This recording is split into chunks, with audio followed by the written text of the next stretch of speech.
next question is just how did you get into music? Because you, like, from the sounds of it, from the few bios I've read, it sounds like you've been sort of all over the place. Yeah.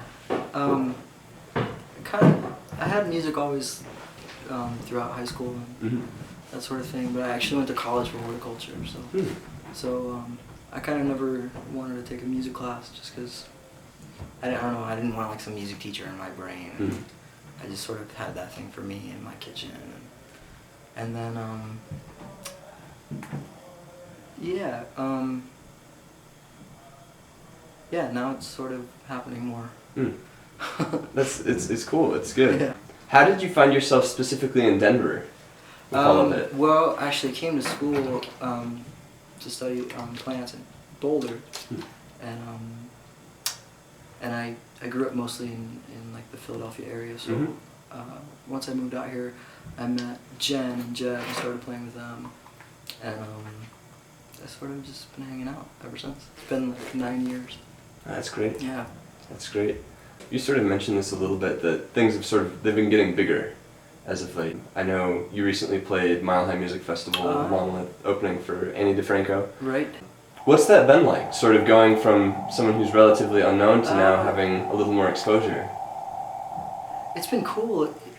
We've done a lot of openers, and a lot of them are really like, fast and quick, and we're driving a lot after the show, and we play like, the half hour, and then get in the van and drive more, and so we thought about making a movie called The Opener, trying to get Jack Black. Play me, I don't know who's gonna play everyone else, but it's been really fun. It's been, the whole performing side of it has been interesting. I'm still kind of learning about it, Yeah. Because I love writing songs, and I love, working with the band and helping write arrangements and stuff, and then playing a show can be such a different thing in a way. So obviously today is the vinyl release party. What made you decide that This Empty Northern Hemisphere should be on a vinyl record? I listen to a lot of vinyl at home, and while we were recording it took about a year to record, and we recorded it all over the place, and I'd come home from the studio, and like the only thing I could listen to was this Leonard Cohen record, this Songs record, and it's sort of, I don't know, I think a lot of bands like wanna, their big thing is like, let's play a sold out show, or let's play Red Rocks, or, like there's like these levels of where you kind of want to get to, or like, let's have a show and not make a flyer, like, and see who comes, But for me, it's sort of making a record on vinyl has been something I've wanted to do my whole life. And, we got the test prints back a couple weeks ago, and they sound amazing. So I know it's still This Empty Northern Hemisphere, but have you been working on any new material as of late? Yeah, we have another recording written already. I have like these little sketches on a little tape player in my kitchen, but we've been playing a lot on the road, and it's so I'm waiting for the winter time coming up and kind of camp out again and record. That's great. Yeah. I've got a couple sort of fun questions real quick if we're gonna have some fun. Cool. So in your song Big Black Car, Heartbreak drives a big black car. What color car would Love drive?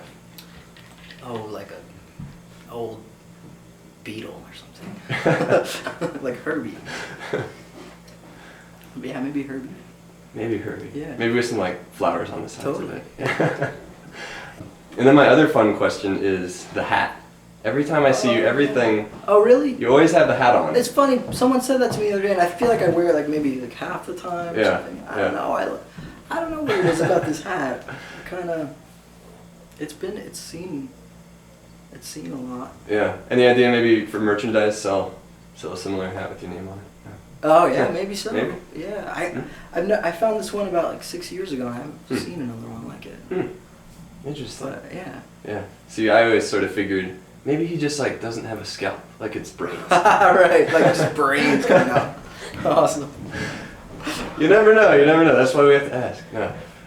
So those are the fun questions. Now it's time for the serious question. This is the one I always call the sweating bullets one. Oh dear. A lot of bands talk about influences, and they're normally talking about like you know, oh, I listen to this group, and that's, you know, you talked a little bit about Leonard Cohen and things that are very musical in nature. But I'd like to find out just what have been your influences outside of music. What is it in your life that feeds into what you do? Man, what else do? I drive a lot, so that actually happens. A lot of songs happen. Driving and gardening a lot, and staring out the window a lot, and yeah, for me, I like to wake up and work on songs. I feel like it's just something that I like to do, and before kind of I fully wake up, you know. Yeah. And that seems like the most efficient time for me to work.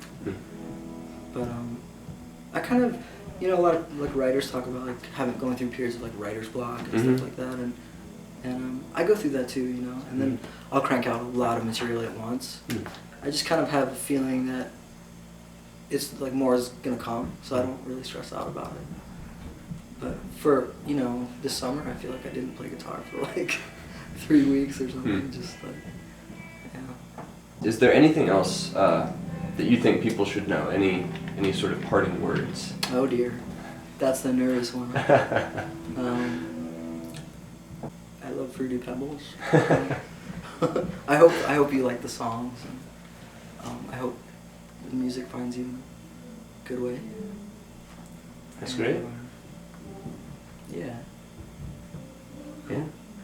All right. Well, that's all I've got. Thanks so much for your time. Thank you.